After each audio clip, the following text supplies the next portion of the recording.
呢度可能就係台山發展嘅開端。探索100座被時間遺忘嘅舊建築，台山紐約街公益。網上做功課嘅時候呢，就發現有個日本嘅鐵路愛好者 Anson， 佢喺2010年到2014年呢4年之間呢，先後6次嚟到台山同埋江門地區揾下新寧鐵路嘅遺址。重點係呢，Anson 影咗好多未改造之前嘅台山啊，所以本期嘅靈感呢，就係尋找2013年嘅台山公益，同埋啲已經唔存在嘅公益火車站嘅遺址。新寧鐵路咧分為3條線，第一期咧就係公益去到斗山，第二期咧就係公益去到北街，第3期咧就係台城去到白沙，一共46個站啊。2條線咧都係以公益站為總站，咁公益又有咩咁特別可以成為火車總站呢？根據1893年嘅新寧縣志記載咧，1905年新寧鐵路修建之前咧，公益只不過就係一片稻田，得2戶人家。咁按照原定嘅計劃咧，首期嘅工程咧就係斗山去到新昌。但係當地因姓嘅村民咧就話啲軌道建設咧影響風水，企圖咧就敲詐一筆巨款賠償啊。於是咧鐵路公司就將終點站改為公益。咁公益咧就真係印證咗佢個名啊，真正嘅公共得益啊。新寧鐵路修建嘅時候咧，華僑咧就見到咗商機啦。除咗規劃起樓咧，鐵路公司仲喺公益開設咗機械廠、電燈有限公司。公益鎮咧就迅速發展成為擁有2萬幾人嘅全縣第2大鎮。咁100幾年之後嘅今日，同阿 Anson 鏡頭中嘅公益又有咩唔同呢？ Anson 咧連續2年探訪公益，留低咗好多珍貴嘅相。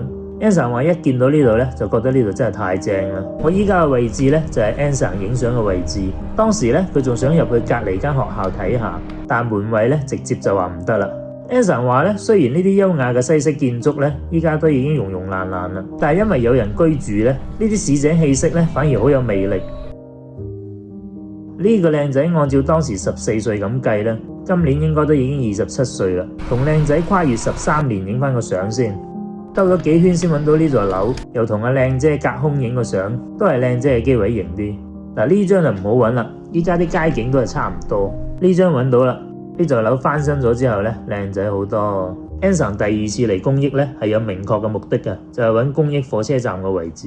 咁啊 Anson 當時問咗好多人啦，例如呢位靚姐啦，呢個靚仔咧就同佢指咗火車站遺址嘅方向。佢仲遇到咗啱啱喺貴州過嚟打工嘅兄妹，最後咧都係呢個粉色遮嘅大叔幫咗佢啊。阿叔話咧，火車站嘅遺址咧，依家已經變咗化工廠。我以前咧就喺化工廠做嘢，我帶你去啦。咁原來咧，建於116年前嘅公益火車站咧，就係台山市輪肥廠嘅位置。我嗰日過去睇咧，已經夷為平地啦。呢個係 Anson 喺2013年影嘅輪肥廠。咁當時嘅門衛仲問阿 Anson， 喂，你係日本人啊？竟然知咁多我哋嘅歷史嘅？門衛仲話呢度以前係個車站，戰爭嘅時候咧就俾日軍炸毀咗啦，所以咧就喺原址上邊咧起咗呢個工廠。Anson 咧就感覺如釋重負啊，嚟咗2次，終於都揾到火車站嘅遺址啦。你有冇發現呢？ Anson 呢啲先係真正嘅旅行啊！做少少攻略啦，跟住再去揾下未知嘅世界。